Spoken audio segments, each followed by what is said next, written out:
Hi hello welcome to Liya home and kitchen. ఎలా ఉన్నారు?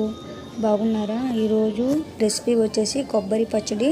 చాలా ఈజీ అండ్ టేస్టీగా చేసుకునే కొబ్బరి పచ్చడి ఎలా చేసుకోవాలో నేను ఈరోజు వీడియోలో మీకు చేసి చూపించబోతున్నాను. అండ్ మీరు నా ఛానల్ ఫస్ట్ టైం చూస్తున్నట్టయితే లైక్ చేయండి, షేర్ చేయండి, సబ్స్క్రైబ్ చేయడం మాత్రం మర్చిపోకండి.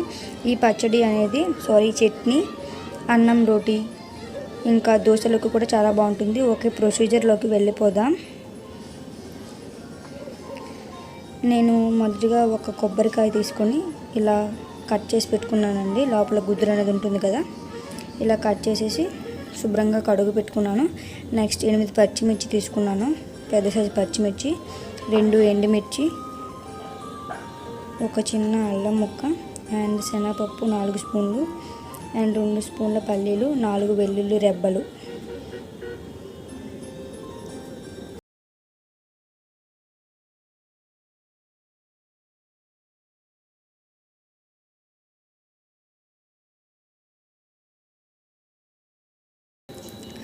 హై ఫ్లేమ్లో మంట అనేది పెట్టి ఫ్రై చేసుకోవాలి.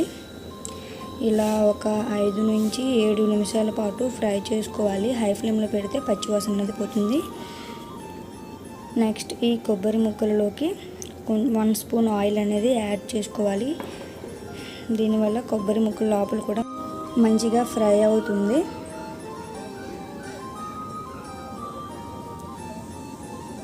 ఫ్రై చేసుకొని సపరేట్ చేసేసి అదే ప్యాన్లో కొంచెం ఆయిల్ అనేది వేసుకొని బాగా హీట్ అయ్యాక నేను చూపించినవన్నీ వేసేసుకోవాలి. ఈ పచ్చిమిర్చి అనేది నేను కట్ చేసుకున్నాను. దీనివల్ల చిటపటలు ఆడకుండా మన పైకి అనేది తుల్లకుండా ఉంటాయి.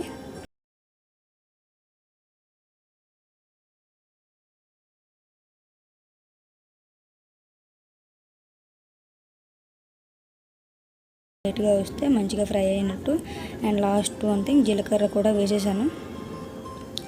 అండ్ ఇప్పుడు వేయించి పెట్టుకున్న కొబ్బరి తురుము కూడా వేసేసి ఒకసారి బాగా కలుపుకోవాలి.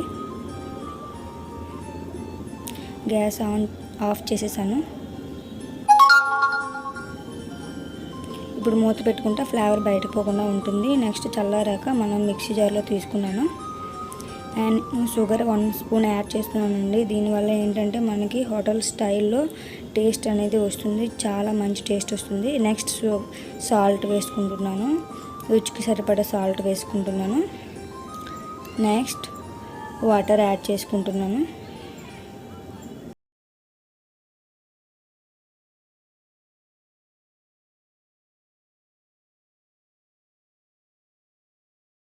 యాడ్ చేసేసి ఆ చుట్టూ ఉన్నదంతా కిందకి లాగేసుకొని మళ్ళీ మూత పెట్టి గ్రైండ్ చేసుకుంటే మళ్ళీ ఇంకొంచెం మంచిగా రెడీ అయ్యింది.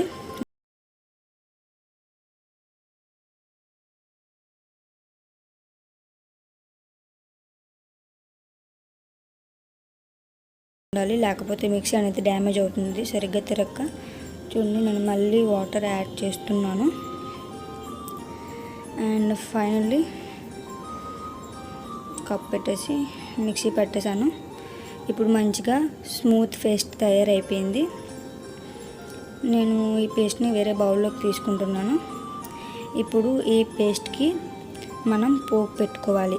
నేను పోపు కోసం 1 స్పూన్ ఆవాలు అండ్ కరివేపాకు, కొంచెం ఆయిల్ తీసుకొని హీట్ చేస్తున్నాను. దీంట్లో ఎండుమిర్చి కూడా వేసుకోవచ్చు. సో నేను వేసుకోలేదు, ఎందుకంటే ఆల్రెడీ నేను చట్నీలో వేసుకున్నాను.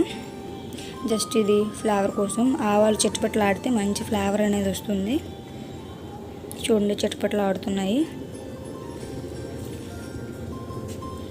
ఓకే అండి, పోపు అయిపోయింది. చూడండి, ఇలా వేసేసుకోవాలి. చూసారు కదా, ఆవాలు